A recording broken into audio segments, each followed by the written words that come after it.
Did you know that nearly 70% of children in the US under 6 years old, that's 14.7 million, have parents who work and require daycare? That statistic is based off of Ali Schneider, a study by Child Care American Progress Review in 2025.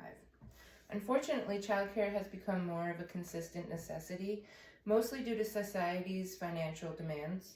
This leaves most families without the choice of to stay home with their young child. This is especially hard for single parents. But this leads me to question, with the rising demand of daycare, what benefits are we diminishing from our children who can't stay home? The time when a child is under 5 years old is the most important times for experiences, bonding, and making big milestones. Staying home with your child can have proven benefits for reaching milestones early, more effectively, and more efficiently. On a long-term study of daycare versus stay-at-home child care development, it was found that children who stay home frequently develop strong emotional bonds with their parents, resulting in secure attachment styles. This attachment boosts emotional regulations and overall the well-being, which benefits academic performances years later. For bonding and milestone purposes, choosing to keep your child home not only allows a nurtured, secure bond, but also gives the child individualized learning that can often be tailored to their specific learning needs, rather than having an adult ratio of teachers to children, which can also have an effect on emotional bonding and development. Now let's face it, sending your kids to daycare is like sending them into a petri dish.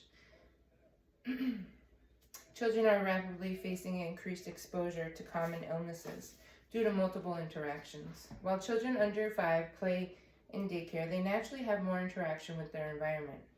Young children are more likely to catch germs from playing on the floor, touching everything, and even putting things in their mouth. Maria Gardner stated in her article, "Your kids are adorable, yet germ vectors," that children under 5 were infected with some kind of respiratory virus nearly 50% of the year, with the youngest kids bringing home the most germs. When a child is sick and it's just an ordinary cold, parents can't afford to stay home for something so simple, causing an infected child to interact with other children who easily can pass germs. We can also take a look at the aspect of childcare cost. A study by Alex Versco, a bipartisan policy center data review of childcare, found that families pay an average of $13,000 per child annually. To reflect back on health concerns, this number does not include the doctor copays and the medicine for your sick child. A bigger reason parents debate on childcare is the social ethics and security purposes. In some ways, parenting styles are evolving along with the rest of the world. Children are now introduced to electronics early on, even as infants. This take has been a subtle debate among parents and the effect that screen time has on their young kids.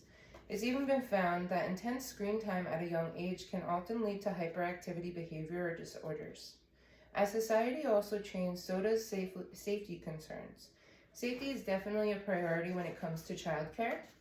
Although active drills and heavy security may naturally leave a parent feeling uncomfortable,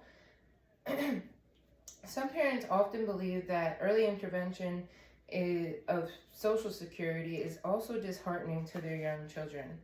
So at the end of the day, it's up to the parents to determine which way their child can benefit from daycare or staying at home.